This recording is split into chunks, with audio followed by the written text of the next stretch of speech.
I gotta get close to you so you can hear you. Okay. No, my personal feelings about the homeless in Tampa is that there's a lot of people out here who don't want to be out here, and not just because they're sleeping on the streets and they're going to these feeds, but they had real lives and they want those lives back.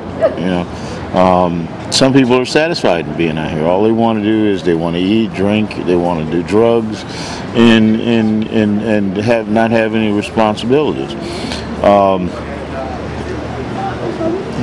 I noticed that last week some of the people seemed to be kind of like drifters, like they enjoyed the lack of responsibility, the lifestyle. Yeah, it's like a lifestyle, like a free lifestyle. Well, actually, it's not free because you get your things taken away from you. You get harassed by the police. You go to jail.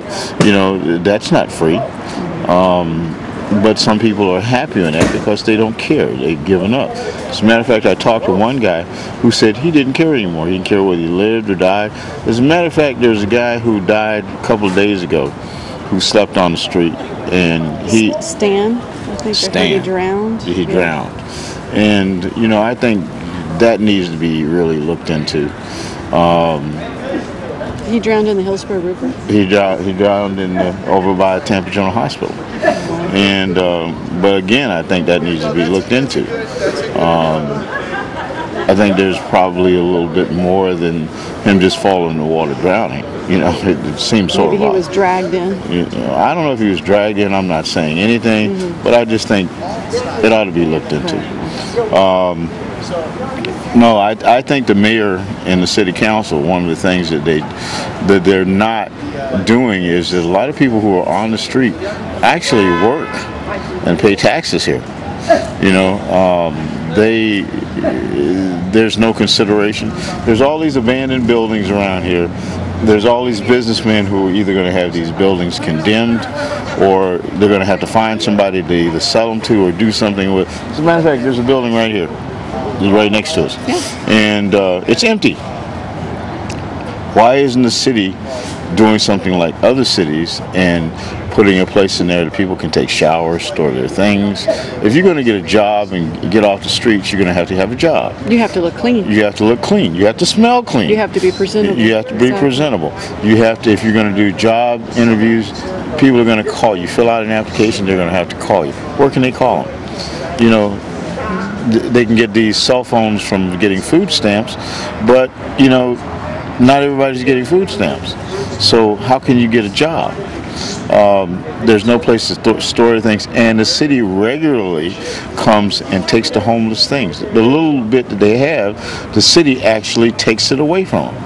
So now, you mean the knapsacks? The knapsacks, the backpacks, the sleeping bags, the blankets, the clothes, and I used to do a lot of things the people here do. When I had my home and my business and money in the bank, I'd ride by, I'd lock my door, or I'd look in it, I might laugh, and they'd ask me money. I go, get away from me, get a job. Well, you can't always get a job. There's jobs out there that you can do, but you have to be presentable to go to these jobs. You have to be able to have somebody call you or call somebody for a job. You have to have a place to wash your clothes. You have to have a place to take a shower.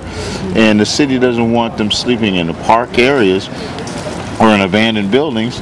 They put you in jail for that. So why isn't the city putting up a building for homeless people to come and have a place to sleep? Salvation Army, you got to pay $10. If you're not working and don't have any money, how are you going to pay $10? That doesn't make any sense. I went by the Salvation Army one day and looked in the window where the curtain wasn't over, and there was a rat almost as big as a dog sitting on the bed in there. People are smoking crack in front of the place. People are drinking in front of the place. Who wants this? People are fighting there. Who wants to stay in a place like that? Now, to the public assistance people will give you a voucher to get a place to stay, but guess who has to determine you homeless? Salvation Army or some sort of agency like that. They won't take a government agency, a federal government agency. They will only take a shelter like Salvation Army. That's ridiculous. If a government agent says you're homeless, then you're homeless. You know, and then Do you think the Salvation Army is getting a cut? Well, here's the deal. Miss Iorio brought the Super Bowl here. She's bringing all these events here. She wants all of these corporations to come and have their corporate offices here. Well, that's about people who have money. The homeless don't have any money. She's more concerned about people who have money than people who don't have money. Now, here's the big thing, and I look at all the churches are going after this federal money. When you sign this lady here who's feeding now, she doesn't have you sign any form, put your name on it or anything like that. And there's other people who don't have you sign anything. But these churches are going after this federal grant money. I don't blame them. I'd get some of the money if I could get it too. If I could put together a program, I'd get the money. I'd show them how to do it. I'd show them how to do it right. I've been to college. You know, I have a degree in business administration. I could put one of these things together and run it right. Well, the city has people who down there who are supposed to be doing things like that. They're not doing their job, but they're getting paid. They're getting paid by the taxpayers of the city of Tampa, and they're not doing what they're supposed to do. How did you end up on the street? Through some bad business situations. Bad business, okay. So that could happen to anybody. Sure, of course. Most of these people don't realize that, you know, 2 or 3 paychecks, they'll be out here standing in one of these lines too. You know, a lot of people on Davis Island and what's that other subdivision over there, Spring Hill, they're getting food stamps. A lot of people in Brandon and nice areas in Brandon, they're getting food stamps. And one of the things about this is that this could happen to anybody. So the next time these people, they ride by and laugh about somebody flying a sign or somebody walking down the street with a backpack or with whatever, you know, they got to realize that could be them too, real easily. So.